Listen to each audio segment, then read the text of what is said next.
Hello and welcome to the news on Enyimba TV. We are reaching you from Aba, the industrial and commercial hub of Abia State, Nigeria. First, here are the top stories. President Tinubu signs bill reintroducing old national anthem. CJN summons judges over conflicting orders on Kano Emirates. Governor Oti promises Abia will be first to pay new minimum wage. These and other stories, plus foreign, business, and sports. I am Mary Ihejirika. It is no longer news that President Bola Tinubu has signed into law a bill seeking to revert to the old national anthem of Nigeria, which is fondly referred to as Nigeria We Hail Thee. The Senate President, Godswill Akpabio, disclosed this while he was addressing lawmakers at the joint session of the National Assembly in Abuja yesterday. In his address at the joint sitting, the Senate President urged Nigerians to familiarize themselves with the new national anthem. President Bola Tinubu, was speaking, says the readopted national anthem is all about service to Nigeria. However, many Nigerians are criticizing both the National Assembly and the President for the steps taken to readopt the old anthem, describing the entire process as unnecessary at this time as the nation is grappling with more serious issues that require urgent solutions. President Bola Tinubu says his administration will soon present the supplementary budget for the 2024 fiscal year. President Tinubu stated this at the joint session of the National Assembly. His speech lasted for about 7 minutes. Although the president mentioned 2024 appropriation when he was talking about the presentation of the budget, the Senate President, Godswill Akpabio, immediately corrected him by saying 2024 supplementary budget. Supplementary budget means a budget approved in situations where the revenue budget appropriated for activities of the government to be carried out in a fiscal year is not sufficient, or where a budget is required for an activity of the government to which budget is not appropriated, or where the expenditure budget appropriated for any activity is not sufficient.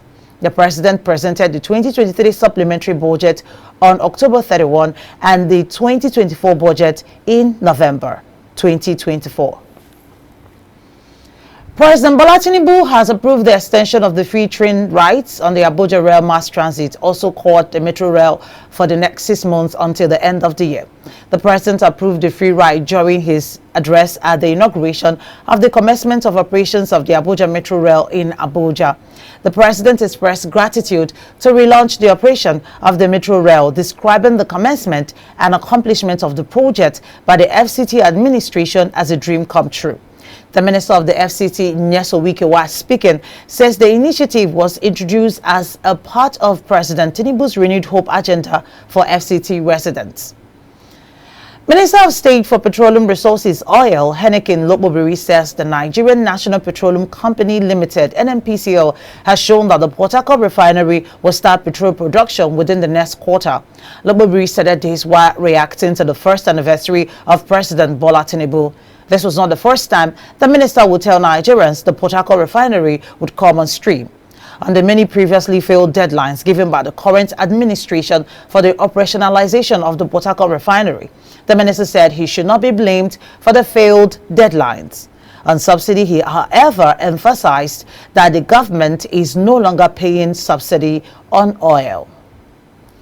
Chief of Army State Lieutenant General Tarid Lawaja says troops of the Nigerian Army deserve some commendation in the fight against insecurity despite the challenges they have faced. Speaking on a Monitor television interview to score key areas of President Bola Tinubu's administration after 1 year in office, Lawaja said security has improved in the last 1 year.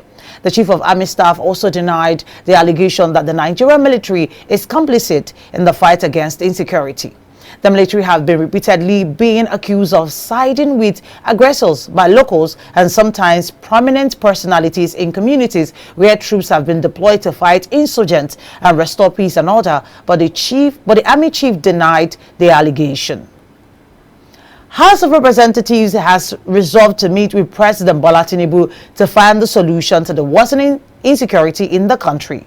At the plenary, there was a proposition and counter-argument on whether Nigeria should hire foreign mercenaries to confront non-state actors who hold the nation to ransom. The House debated and adopted a motion of urgent public importance moved by the lawmakers representing Bakori Danja Federal Constituency of Katsina State, Abdullahi Dambai. The House, however, stepped down an amendment to the motion seeking foreign intervention to address Nigeria's insecurity issues. The lawmakers declined an amendment proposed by Honorable Ahmed Jaha, which called for the invitation of foreign mercenaries to assist in combating the issue. Trade Union Congress TUC says it may shift ground from its 494,000 naira minimum wage demand from the federal government. The organized labor also moved its stance from the 497,000 stance last week to 494,000 naira. Speaking in the Monitor television program during a review of 1 year of President Bola Tinubu's administration, TUC President Festus Osifo said Nigerian workers are suffering. TUC President described the federal government as being unserious with its treatment of workers. Meanwhile, federal government has again extended an invitation to organize labor for the continuation of minimum wage negotiations. The meeting is scheduled for Friday. Chief Justice of Nigeria, CJN Justice Olukayode Ariwola, has summoned the Chief Judge of the Federal High Court, Justice John Soho, and the Chief Judge of Kano State High Court, Justice DJ Aboki, over conflicting interim injunctions regarding the Kano Emirate, causing uncertainty in the state. Justice Ariwola, who is also the chairman of the National Judicial Council, NJC, summoned the two judges to an emergency meeting in his chambers for today. A statement by the NJC's Director of Information, Soji Oye, said the meeting, a prelude to a whole-scale investigation by the NJC, is to enable the CJN to have a proper briefing with the two judges on the very disturbing development of conflicting judgments emanating from the two courts with respect to the stew of the Emir of Kano. In a related development, Nigerian Bar Association, NBA, described as embarrassing to the judiciary the conflicting orders emanating from different courts over the stew of the Emir of Kano. NBA, in a statement by its president Yakubu Mike demanded the immediate probe of both judges and the lawyers involved in the cases that occasioned the conflicting court orders.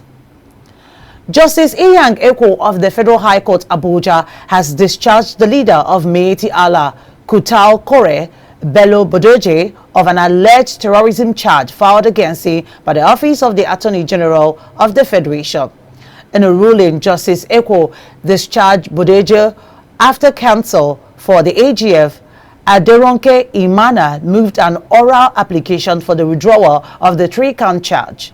At the resumed hearing, Imana informed the court that she had an oral application. She said the request was further predicated on the power of the AGF under Section 174 of the 1999 Constitution as amended, adding that the Attorney General of the Federation had instructed her to withdraw the charge against the defendant in the interest of justice.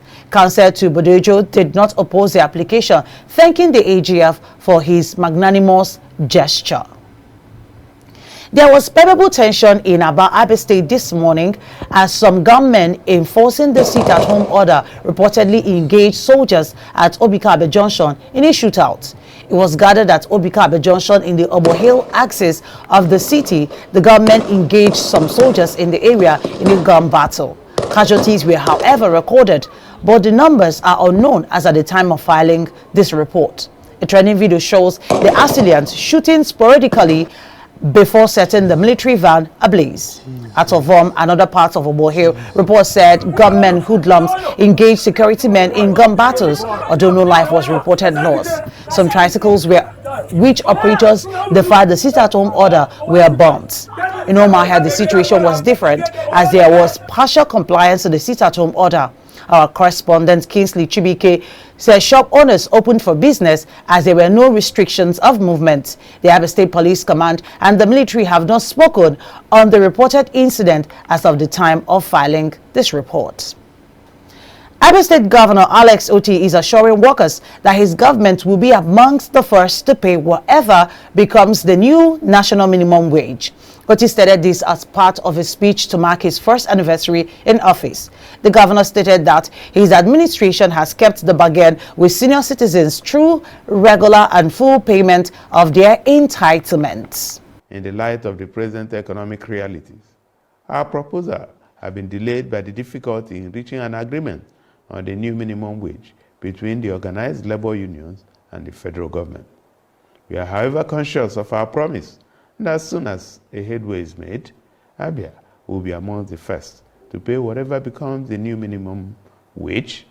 The patience, understanding, and sacrifices of the workers are very much appreciated and shall never be taken for granted.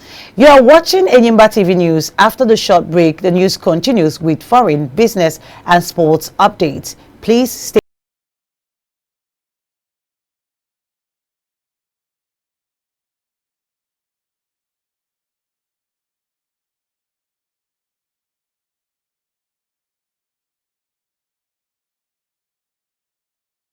Thanks for staying tuned. Now the news continues. We begin with foreign. Votes are being counted after what is seen as South Africa's most closely fought elections since the African National Congress ANC came to power 30 years ago.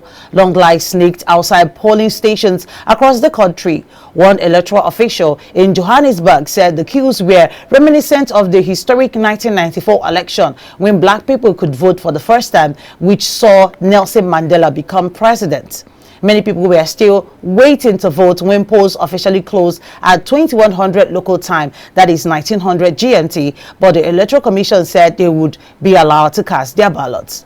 The first result will start trickling in today, and final results are expected over the weekend. And on business, the total number of approved digital lenders in Nigeria has surged by 64.16% since April 2023. Reflecting the growing credit appetite of Nigerians facing weaker purchasing power and higher prices. According to the Federal Competition and Consumer Protection Commission, FCCPC, the number of digital lenders rose to 284 in May 2024 from 173 in April 2023. The growth in the population of digital lenders coincides with the growing demand for personal loans. According to the CBN quarterly economic report, Nigerians borrowed 740 billion naira between January and September 2023. And finally, from sports, former champions Enyimba and Shooting Stars have been knocked out of this year's President Federation Cup. Round of 16 matches were decided across the federation, and it was a day of upset. Enyimba faced Sokoto United at the FIFA Goal Project pitch in Abuja, and the loss 1-0. The Aba Elephants missed 2 penalties through skipper Ojo Olorunleke and Joseph Atule during the game. Elsewhere in Abuja, Shooting Stars also lost 1-0 to second division side El Kanemi Warriors. Al Amin Omar scored the winning goal 7 minutes from time. The sports story brings us to the end of the news at this hour. But just before we go, let's take a recap of the top stories. In the news, we told you President Bola Tinubu has signed into law a bill seeking to revert to the old national anthem. And we also told you Chief Justice of Nigeria, CJN Justice Olukayode Ariwola, has summoned the Chief Judge of the Federal High Court, Justice John Soho, and the Chief Judge of Kano State High Court, Justice DJ Aboki, over conflicting interim injunctions regarding the Kano Emirate, causing uncertainty in the state. And we also told you Abia State Governor Alex Oti is assuring workers that his government will be amongst the first to pay whatever becomes the new national minimum wage. That's our package of news for now. Please join us for more updates in our subsequent bulletins. Meanwhile, don't forget to subscribe to this channel on YouTube. Click on the notification bell to receive alerts when new videos are uploaded. Thank you for watching. On behalf of the production team, I am Mary Ihejirika saying enjoy the rest of your day.